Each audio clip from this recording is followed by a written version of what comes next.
kembali lagi bersama saya Bu Nur Dwi Anggraini di pembelajaran Bahasa Indonesia kelas 7. Pada pembelajaran kali ini kita akan belajar tentang cerita fantasi. Nah, di cerita fantasi ini kita akan belajar apa saja? Oke, akan Bu Nina sebutkan. Yang pertama, kita akan belajar tentang pengertian dan jenis-jenis cerita fantasi. Lalu kita akan belajar tentang unsur cerita fantasi. Lalu yang ketiga adalah ciri-ciri cerita fantasi. Yang keempat, struktur cerita fantasi. Yang kelima, kaidah bahasa cerita fantasi. Dan yang keenam adalah langkah-langkah menulis cerita fantasi. Baik, untuk yang pertama kita akan memasuki tentang pengertian dan jenis cerita fantasi. Apa itu cerita fantasi? Jadi cerita fantasi adalah teks cerita yang salah satu jenis cerita narasi, kemudian memiliki kisah penuh imajinasi dan khayalan yang melebihi realita. Kemudian untuk jenis cerita fantasi ada dua, yaitu jenis cerita fantasi total dan irisan, serta jenis cerita fantasi sezaman dan lintas waktu. Apa itu? Untuk cerita fantasi total berisi fantasi pengarang terhadap objek tertentu.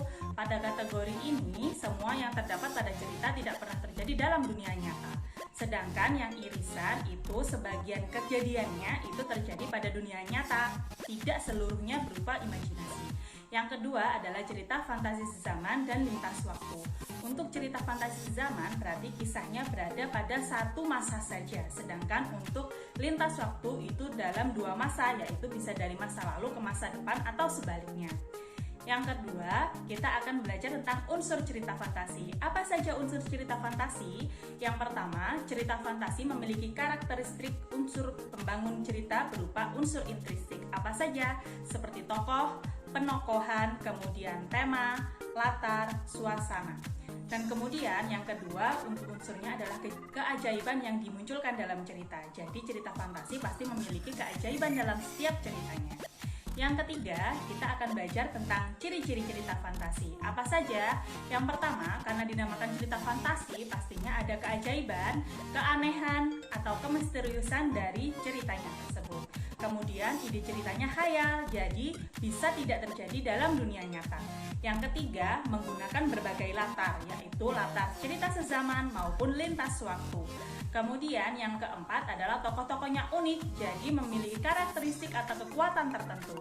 Yang kelima, bersifat fiksi atau bukan kejadian nyata, jadi kisahnya tidak dunia ini.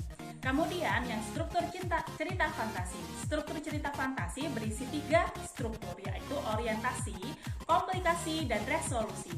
Untuk orientasi adalah bagian pertama, itu berupa pengenalan tokoh, latar, watak tokoh, dan pengenalan konflik atau awal terjadinya konflik. Untuk komplikasi, di situ berisi hubungan sebab akibat yang muncul hingga masalah ada sampai dengan masalahnya terselesaikan. Kemudian ada resolusi, yaitu penyelesaian masalah dari konflik yang terjadi. Setelah dari struktur, kita akan belajar tentang kaidah bahasa cerita fantasi. Di sini yang pertama adalah penggunaan kata ganti nama orang sebagai sudut pandang penceritaan. Misalnya, kata ganti orangnya berupa aku atau nama seseorang. Berupa sudut pandangnya, jika bercerita tentang aku, maka sudut pandangnya orang pertama. Yang kedua, penggunaan kata yang mencerca pancar indera untuk deskripsi latar. Misalnya, 3 rumah bergaya kerucut menyambut mataku, jadi memancarkan atau menggunakan panca indera dalam setiap kalimatnya. Yang ketiga, menggunakan kata dengan makna kias dan makna khusus. Misalnya, Alian itu berhidung mancung.